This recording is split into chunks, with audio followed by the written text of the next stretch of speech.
get to the end of your thread and you need to thread more, you can just leave it hanging right where it is. Sometimes I will try to tuck it out the back if I can get my needle to go through there, just so it's out of the way. It doesn't have to go out the back. You can, yeah, we just need it to go away for a minute. And I need to know where it last came from so I know where to start the next one. This is also what you would do if you just wanted to change colors at this spot. If I were going to be going back and forth, like if I only want one stripe in here of a different color, then it's not as critical. But if I wanted to have like 3 rows of red and then 3 rows of green, I would not unthread it like this. I would just leave it connected and run the spare thread up one of the spokes. While I do the green, I just wrap around that and then I could go back and forth on that. Okay, let's get out enough of this to go around a couple of times and thread it. And so you can, this would be the same thing. I'm going to change colors here, but this would be the same thing if we were just going to rethread it. And it's the same whether you're doing, no matter what shape you're doing, you need to come up in that same spot. Now going down was doable. Coming up, not so much. So we're just going to start and then we'll tuck that part behind. So I can tell that the last one it came from behind was right here. So I'm just going to go under 2. And I'm just going to hang on to this one out here for a minute. It'll be in the way, so I only want it to, I'm just going to hold on to it for a minute. And then you keep right on going. And then I would take this one and just tuck it out of the way. You can tuck it back, just hold it back towards the middle as you go around after a little while, and then it'll be fine. I wouldn't trim it off too short. When we're done, we'll tuck them all to the back side. So I could unthread this. Yeah, it's long, so I'm going to have to go put it where I want it to be and then thread it. There, now it will stay behind and out of my way. Now, when I get around to here, it's not going to be out of the way, so maybe I'll tuck it under a little bit more, but you just have to ignore those for a while, okay? And then you just keep right on going and doing the same thing. Okay. That's how you add thread. Let's talk about some of the specialty weaves that we can do. So what we've been doing so far is called let's go one more round with this thread. It's called a rounding back stitch. It's where you go back 1, under 2, back 1, under 2, back 1, under 2. If you were to do, this one I'm going to talk about but not show, if you wanted to just go under, over, under, over, under, over, the problem with that is that you have an even number of spokes, and weaving with under, over really only works if you have an odd number of spokes. So when I have done the under, over kind of weaving, I designate one of these spokes and I separate it. So it's 2. So as I go around here, there are 18 spokes, but if I separate this one now, I've got 19. And that one it's always that same one that's separated. I stick a little piece of tape on there so that I know. And then, so I'll go over the top and under the second one. And then the next time around, it'll be under and over. And that way you can just do an over, under weave all the way around. The back side of this one will look a lot like an over, under weave. I don't know if you can see it very well there, but so that's not one that I jump to right away. I like the ones that are a little bit more decorative. So let me get all the way around and then we'll talk about some of the other weaves. They are on the back. The stitch variations are on the back of your instruction sheet that came with your looms. They're called, well, I call them reverse rounded, because what we are doing on this one, we're going to ignore that thread as if it wasn't there, is that we are making the line in between the 2 spokes is on the back. It's kind of in here, and the loop is on the front. And so reverse means, okay, back 1, under 2, means we're going to do it the opposite way. I got to get around to where we started. Under 2. 2, under 2, under 2, under 2. And there's 2. There is the reverse rounded back stitch going right and the reverse rounded back stitch going left, then right. And what you can get from them looks a little bit, oops, I went under more than 2. There we go. It will give you what looks like a little chain stitch. So let's complete this one. And once we've gone under this one, now let's switch. So now instead of going, you're going to go the opposite way. We're going to go over. So we're going to go back the way we came. We're going to go over 2,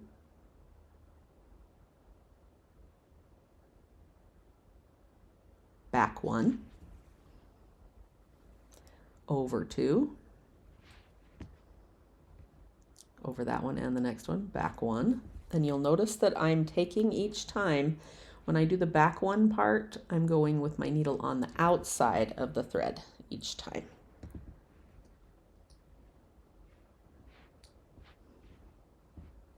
Over 2.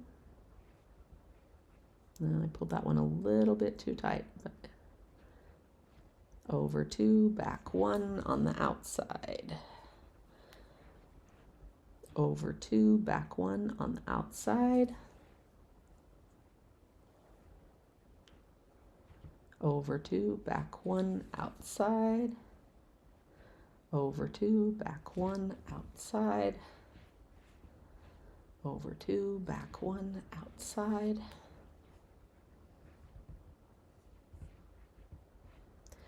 Over 2, back 1 outside. Now you could continue this. Whoa, is that just my tail there? It is. Why is my tail looping? Because it's getting too long. There we go. Over 2, back 1 outside. Over 2, back 1 outside. Okay, we are back to where we started, right? Nope, we started over here. Okay, keep going. Over 2, back 1, thread on the outside. Over 2, back 1, thread on the outside. Over 2, back 1, thread on the outside. Over 2, back 1, thread on the outside. Over 2, back 1, thread on the outside. Over 2, back 1, thread on the outside. Now we're getting to where we went. Over 2, back 1, thread on the outside. Okay, now if I want them to look like chain stitches, this time instead of my thread being on the outside, I want it to be on the inside. So we're going to go over 2, back 1, but this time we want this thread on the, this time we want our needle on the inside. You can do the same thing by going the opposite direction. So over 2, back 1, but this time the needle stays on the inside. You see how that will give us a look that looks a little bit like a chain stitch? Over 2, back 1. This is needle outside, but we want needle inside. Needle inside.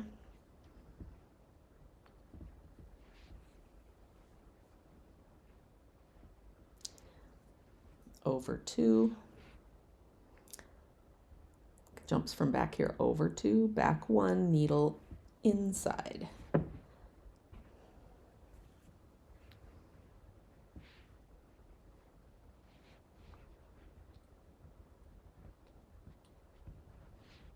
What happened right there? Oh, that's like, that looks funny. It's my loose tail. I'm going to cut him off right there so he doesn't bother me. Over 2, back 1, needle on the inside. Over 2, back 1, needle on the inside. Over 2, back 1, needle on the inside. Can you see how this is looking like a little row of chain stitch around it? That's really what I would do this decorative stitch for. And I've, as you saw in the samples in the beginning, I've done it a few times. But you could go back and forth, and then I could go back to the other one on the needle outside, and then go back to the needle inside, and I'll just have like rows of chain stitch around there. Needle inside, needle inside, needle inside, needle inside. There are a few other stitches that you can do, different variations, but these are the main ones that you will see. The reverse rounded back stitch and the rounded back stitch are the main ones.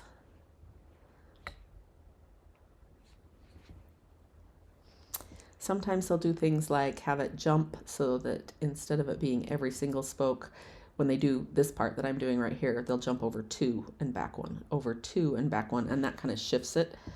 So there's a few other, they're not very different from what we're doing, but these are the main ones to give you variations in what it looks like between that and the color changes. Okay, do we have our chain stitch all the way around? We do. So then I would take this one and tuck it back here. Say I don't need this color anymore.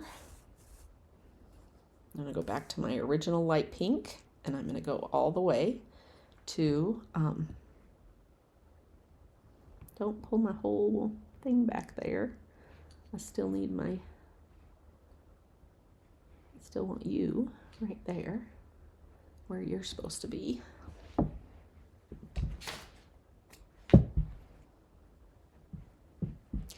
All right, we have a few more rounds, and I don't think I have quite enough there, so I am going to get a longer piece again. I did a very bad thing here. I did not pay a lot of attention to, I didn't unwind my yarn. I wasn't responsible in unwinding my yarn. All right, let's finish this guy out. Again, we're starting a new one. We want to start where the last one ended, and we're just going to start. So that last one ended right here. It's still pulling too tight.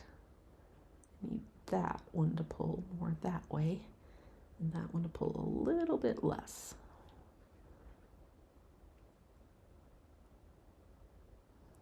Maybe instead of going up over the top there, come here. Yeah, I just need it to go back, and we'll wind it back there later. Okay, so we're ready, and we're gonna go under. Let's come back one, because that's the first one we need to start with.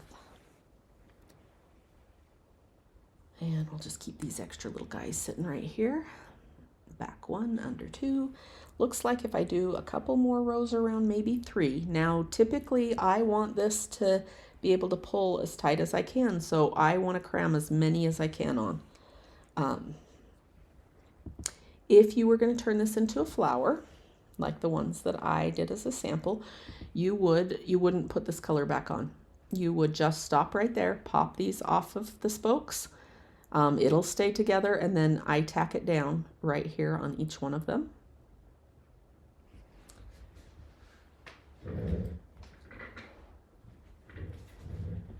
And that is how you get this one right here. Can you see I've got that chain stitch? And then they're just tacked down right here together on each one, and these will naturally lay as little bubbles like that. However, I don't want to start from scratch, and I want to show you how to turn it into a little cactus ball. So we're going to keep going until this one's full, or close to full, so that we can show you that. Okay, so that is changing thread and the stitch variations.